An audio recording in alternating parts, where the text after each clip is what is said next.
बैठे तो राम जी ने धक्का दिया। लक्ष्मण जी, लखनलाल देखो, लाल लाल।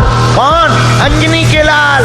लक्ष्मण जी बोले कहाँ? उसमें देखो थाली में। लखनलाल जी बोले उसमें तो लाल पुष्प है। राम जी मुस्कुरा करके बोले, उसी बीज में लखनलाल जी, उसी लाल फूल में अंजनी के लाल विराजमान हैं। और एक बात, हनुमान जी ने अपने पुत्र के साथ युद्ध क्यों किया और हनुमान जी ने अपने पुत्र को ही अपने पूंछ में क्यों लपटा? देखो, इसके पीछे भी एक कारण छुपा हुआ है। हनुमान जी बोले, आपके राजा ने हमारे सरकार को हरण करके ले गया है, क्या उनके बारे में आप कुछ पता बता सकते हो? बोले हाँ, पता बता सकते हैं।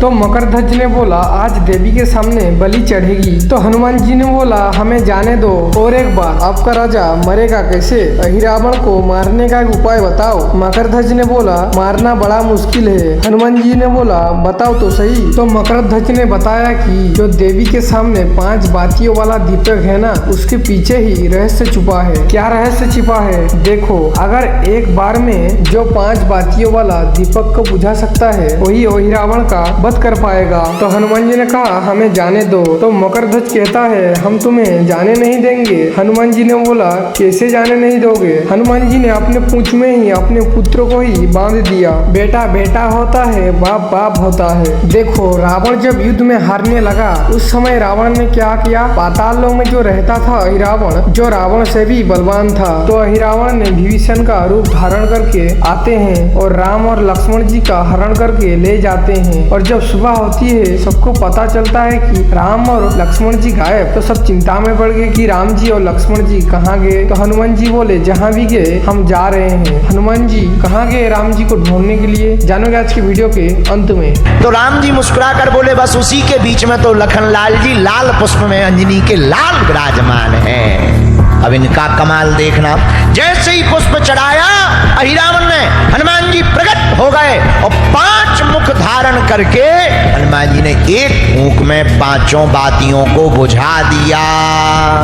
यहीं पर पंचमुखी हनुमान जी हो गए। बोलो हनुमान जी महाराज की जय हो। अब हम आपको 5 मुख वाले, 1 मुख वाले हनुमान जी नहीं, 11 मुखी हनुमान के दर्शन करवाएंगे। तो 8वां दर्शन करो। एक राक्षस था, उसका नाम था कलकार मुख। क्या नाम था? कलकार मुख नाम का राक्षस। वो भी 11 मुखी था। ब्रह्मा जी की तपस्या की, ब्रह्मा जी प्रकट हो गए। कलकार मुखी राक्षस ने कहा, हमको अमर होने का वरदान दे दो। ब्रह्मा जी बोले, बेटा अमर तो हम भी नहीं है, हमारी भी श्वासें फिक्स हैं, तुम्हें कहां से वरदान दे दें? हलवा कुछ और मांगो। उसने कहा, अगर आप अमर होने का वरदान नहीं दे सकते ब्रह्मा जी, तो हमें वरदान दो कि हमारे ही मुखों के समान 11 मुखी देवता, हमारी तिथि पर जिसका जन्म होगा वही हमारा वध कर पाएगा। ब्रह्मा जी ने कह दिया, तथास्तु। 11 मुखी राक्षस ने जब वरदान पा लिया, संतों को परेशान करने लगा, देवताओं को परेशान करने लगा। देवता त्रासित हो गए। सब देवता भगवान श्री राम जी के पास आए, स्तुति करने लगे। देवताओं ने दिव्य स्तुति की। क्या बात है महाराज, 11 मुख का राक्षस बड़ा परेशान कर रहा है। हनुमान जी जाकर के इन संतों की समस्याओं को निपटाओ। तुरंत हनुमान जी महाराज कलकार मुख के राक्षस के वध के लिए इंतजार करने लगे कि किस तिथि पर जन्म हुआ। उसी तिथि पर हनुमान जी ने 11 मुखी हनुमान का रूप धारण किया और कलकार मुख के राक्षस का वध किया। यह 8वां दर्शन हो गया।